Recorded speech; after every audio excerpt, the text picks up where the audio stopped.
One of the most important archaeological discoveries of the past century, if not of all time, occurred in 1947.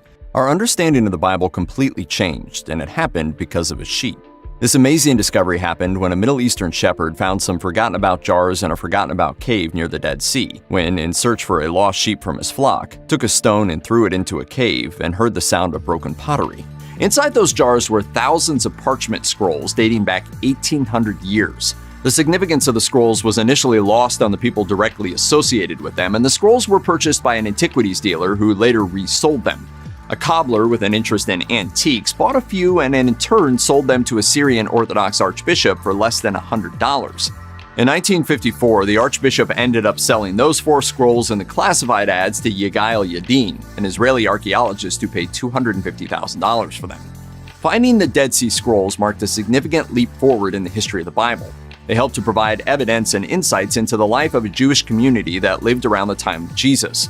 Further, the scrolls represented many examples of biblical scholarship at the time. They also depict the social and political issues of the day, even if scholars still aren't 100% sure who wrote and compiled them.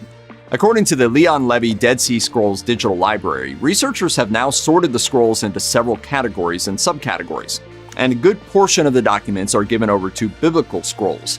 We use the word biblical here cautiously because the Bible as a concept didn't exist at the time. The books were just an unofficial collection of documents that were important to the community. Nevertheless, copies of all the Old Testament books, save for the Book of Esther, were found among the Dead Sea Scrolls. These are the oldest known copies in existence, providing a treasure trove for historians and scripture scholars alike. In addition to the biblical scrolls in their original languages are translations into other languages the community would have spoken, such as Aramaic and Greek. Outside of the biblical content, the scrolls contain such things as calendars and commentaries on the scriptures. Copies of books not considered canonical, embellishment of biblical narratives, poetry, and various legal and historical documents related to the community were also included. There were even 15 military letters among the scrolls.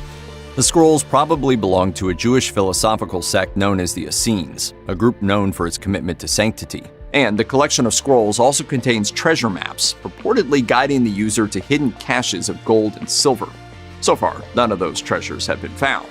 Another fascinating point of interest in the Dead Sea Scrolls was that there were different versions of some of the books in the Old Testament. According to Daniel Falk, professor of classic and ancient Mediterranean studies at Penn State, the books of Exodus, Samuel, Jeremiah, Psalms, and Daniel all had alternate versions. Old Testament scripture varied because it was manually copied and interpreted by different scribes. Even though some view biblical text as hard and fast, through the Dead Sea Scrolls we can see the process by which the ancient stories were recorded and preserved. The scrolls also included previously unknown Jewish religious writings in which the Essenes shared their viewpoints and talked about their disagreements with other Jewish sects. However, according to Falk, there is no mention of Jesus in the scrolls.